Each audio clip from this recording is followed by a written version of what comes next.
नमस्कार, मैं हूं शिवानी पांडे और आप देख रहे हैं 4 PM। स्टेट ऑफ हॉर्मुज का दावा छोड़कर भाग खड़े हुए ट्रंप ने एक बार फिर पलटी मार ली है।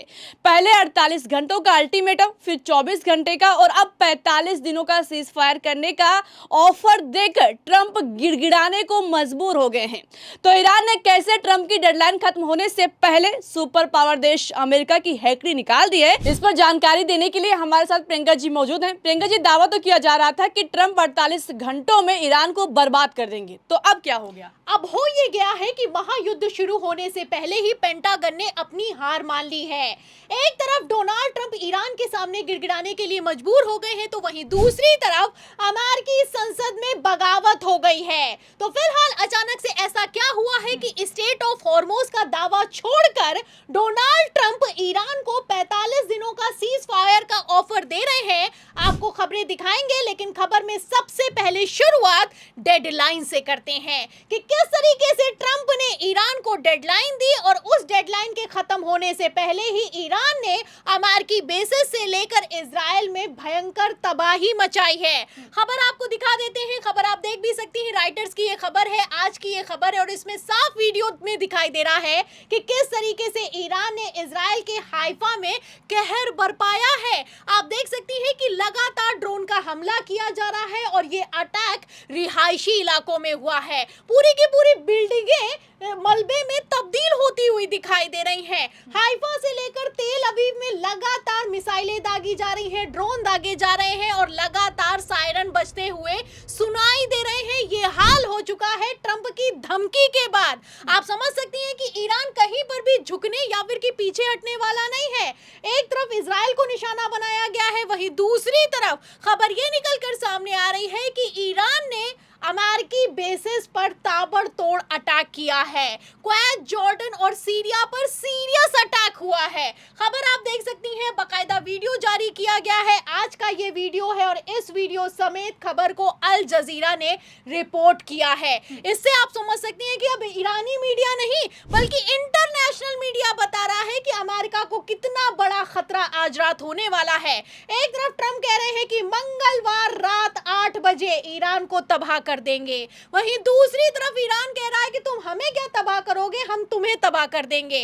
मतलब अमेरिका से डायरेक्ट तो मिसाइल चला नहीं सकते हैं डोनाल्ड ट्रंप। ऐसे हालातों में जाहिर सी बात है कि उन्हें मिडिल ईस्ट के देशों में एयर बेसेस की जरूरत है। फिलहाल इन एयर बेसेस को ईरान ने पूरी तरीके से तबाह कर दिया है और सबसे बड़ी खबर यह है शिवानी कि इन एयर बेसेस को जब निशाना बनाया गया है तो 25 अमेरिकी ऑफिशियल्स के मारे जाने की खबर निकलकर सामने आई है। इस खबर में साफ लिखा हुआ है कि जब अमेरिकी ऑफिसर्स एक मीटिंग के लिए इकट्ठा हुए, वहां पर ईरान ने अटैक किया है और इस अटैक में 25 ऑफिसर्स मारे गए हैं, 25 यूएस पर्सनल्स की मौत हो चुकी है। मतलब आप समझ सकती हैं कि कहां तो अमेरिका धमका रहा था, वहीं दूसरी तरफ ईरान ने ताबड़तोड़ इंतकाम लेना शुरू कर दिया है।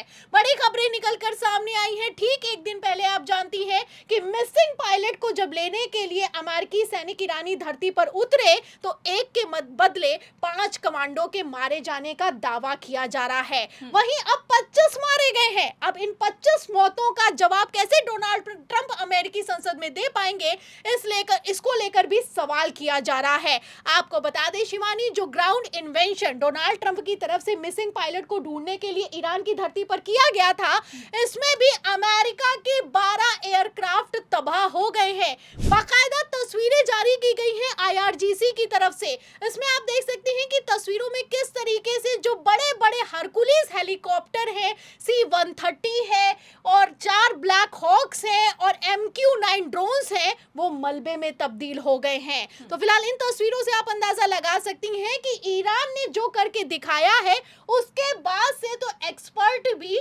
हैरान रह गए हैं, वो बिलीव नहीं कर पा रहे हैं। फिलहाल जिस तरीके की खबरें निकलकर सामने आई हैं, ऐसे हालातों में इतना तो साफ हो चुका है कि ईरान पीछे हटने वाला नहीं है। वैसे भी पहले ही पेंटागन ने कह दिया था कि अगर ग्राउंड इन्वेशन होता है, यानी कि अगर जमीनी अटैक ईरान पर किया जाता है तो ईरान का पल्ला भारी है। ईरान को हरा पाना अमेरिका के लिए मुश्किल होगा, क्योंकि वहां की जैसे जियोग्राफिकल वहां का जैसा एरिया है, स्टेट ऑफ हॉर्मुज पर जैसे ईरान की बादशाहत चलती है, ऐसे हालातों में अमेरिका वहां पर जीत हासिल ही नहीं कर सकता है। और अगर अगर जीत हासिल कर सकता या फिर कि स्टेट ऑफ हॉर्मोज पर कब्जा कर सकता तो अब तक ये कब्जा हो चुका होता।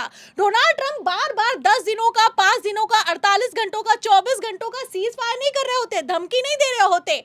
आपको बता दें शिवानी, पेंटागन की रिपोर्ट में साफ लिखा हुआ है कि अगर जमीनी अटैक हुआ तो अमेरिकी सैनिकों को बचाना मुश्किल हो जाएगा, हालत खराब होने वाली है अमेरिका की। इसीलिए डोनाल्ड ट्रंप बार बार धमका रहे हैं और कहना है कि ट्यूसडे 8 PM ईस्टर्न टाइम, मतलब 8 बजे मंगलवार को रात में ईरान में तबाही मचने वाली है। फिलहाल ये तबाही ईरान में मचेगी या फिर कि ईरान पूरे मिडिल ईस्ट में तबाही मचा देगा, ये देखना होगा। क्योंकि अगर एक छोटे से ग्राउंड इन्वेंशन में के बाद 25 लोगों को मारा जा सकता है, अमेरिका के बड़े बड़े हेलीकॉप्टर्स को तबाह किया जा सकता है, तो ईरान करने को कुछ भी कर सकता है। शिवानी, मैं आपको बता दूं कि ईरान इस तरीके से जंग लड़ रहा है कि जैसे उसके पास खोने के लिए कुछ नहीं बचा है और डोनाल्ड ट्रंप इस जंग में फंस गए हैं। और कितना बुरा फंस गए इसका अंदाजा आप इस बात से लगा सकती हैं कि एक सुपर पावर देश का राष्ट्रपति घटिया भाषा का इस्तेमाल करता है, डराता है, धमकाता है, लेकिन ईरान कहता है कि कुछ नहीं होने वाला, अब तो जंग होकर रहेगी। ईरान का कहना है कि एक हफ्ता छोड़ो, एक महीना छोड़ो, हम तो 10 साल के लिए तैयार हैं जंग लड़ने के लिए। तो ईरान का ये जज्बा है। एक तरफ ईरान डंके की चोट पर अमेरिका में मार रहा है, इजराइल में मार रहा है, वहीं दूसरी तरफ डोनाल्ड ट्रंप के लिए अमेरिकी संसद में जवाब देना मुश्किल हो गया है। Here's the problem. The strait was open before the war began. We are now seeking to solve a problem that we created. This is insanity. तो सुना आपने, अमेरिकी संसद में सांसद सवाल करता है कि स्टेट ऑफ हॉर्मोज को खुलवाकर जंग को खत्म करने का मतलब क्या बनता है। मतलब स्टेट ऑफ हॉर्मोज तो जंग के पहले खुली हुई थी, आपने हमला किया, उसके बाद ईरान ने एक्शन लिया और स्टेट ऑफ हॉर्मोज को बंद कर दिया। मतलब आप उसी प्रॉब्लम को सॉल्व करेंगे जो कि आपने खुद क्रिएट की है। एक तरफ सांसद की तरफ से सवाल किया जाता है, वहीं दूसरी तरफ डोनाल्ड ट्रंप के सांसदों की बोलती बंद हो जाती है। आपको बता दें ये बयान सोशल मीडिया पर वायरल है और इस बयान के बाद इतना तो साफ हो चुका है कि ट्रंप ने सिर्फ अमेरिका को नहीं बल्कि पूरी दुनिया को ग्लोबल क्राइसिस की कगार पर लाकर खड़ा कर दिया है। एक सुपर पावर देश की ईरान जैसे छोटे से मुल्क ने हेकड़ी निकाल कर रख दी है। आलम तो ये हो चुका है डोनाल्ड ट्रंप की शेखी बघारने का कि एक तरफ ट्रंप धमकी देते हैं कि स्टेट ऑफ हॉर्मोज खोलो और अभद्र भाषा का इस्तेमाल करते हैं, तो वहीं दूसरी तरफ अमेरिका में भी ट्रंप के खिलाफ बगावत हो गई है। मतलब अपने आप में बहुत बड़ी बात है कि अमेरिकी सांसदों ने अमेरिकी संविधान में 25वें संशोधन की तैयारी कर ली है। खबर ये निकलकर सामने आई है कि अमेरिकी सांसदों का दावा है कि डोनाल्ड ट्रंप जो है वो एक निकम्मे राष्ट्रपति साबित हुए हैं, ऐसे हालातों में उनको अपनी कुर्सी को छोड़ देना चाहिए। तो ट्रंप सिर्फ ईरान में नहीं बल्कि अमेरिका में भी बुरी तरीके से फंस गए हैं। जिस तरीके से ट्रंप ने तानाशाही चलाई है, जिस तरीके से ट्रंप ने इजराइल के साथ मिलकर धोखे से ईरान पर हमला कर दिया है, अब ये पूरा खेल उल्टा पड़ता हुआ नजर आ रहा है। फिलहाल डोनाल्ड ट्रंप ये अच्छे से जानते हैं कि अगर ईरान पर फिर से अटैक किया, जिस तरीके की धमकी दी है, ऐसा अटैक अगर ईरान पर हो गया तो पूरी दुनिया में फजियत होगी। इसीलिए डोनाल्ड ट्रंप ने पहले तो धमकाया कि मंगलवार रात ईरान को तबाह कर देंगे और अब पीछे बैकडोर से 45 दिनों के सीज फायर का ऑफर दिया जा रहा है। बड़ी खबर निकलकर सामने आई है कि ट्रंप ने कहा है कि 45 दिनों का सीज फायर हो, वहीं दूसरी तरफ ईरान ने कहा है कि सीज फायर अगर टेम्परेरी होगा तो स्टेट ऑफ हॉर्मोज को नहीं खोलेंगे। तो आप समझ सकती हैं कि ईरान अपनी शर्तों पर पूरी तरीके से कायम है।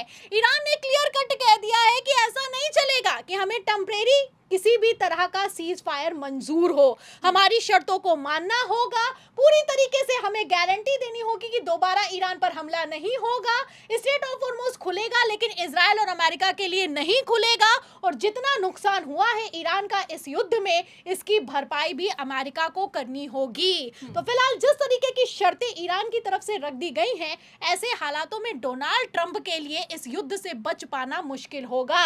अब दावा तो ट्रंप ने कर दिया है कि मंगलवार रात 8 बजे अटैक होगा। फिलहाल ये अटैक होगा या फिर कि ट्रंप एक बार फिर से पलटी मारेंगे, ये देखना होगा। तो बिल्कुल साफ जाहिर हो गया है कि बड़बोले ट्रंप के लिए ये जंग एक दलदल बन गई है। फिलहाल ईरान किसी भी कीमत पर पीछे हटेगा नहीं। ऐसे हालातों में क्या ईरान की शर्तों पर अमेरिका सरेंडर करेगा? इस सवाल के जवाब पर और पूरी चर्चा पर आपकी क्या राय है? आपकी जो भी राय है अपनी राय कमेंट बॉक्स में जरूर बताइएगा। अगर चर्चा पसंद आई हो तो लाइक और शेयर करना मत भूलिएगा। देखते रहिए 4 PM। नमस्कार।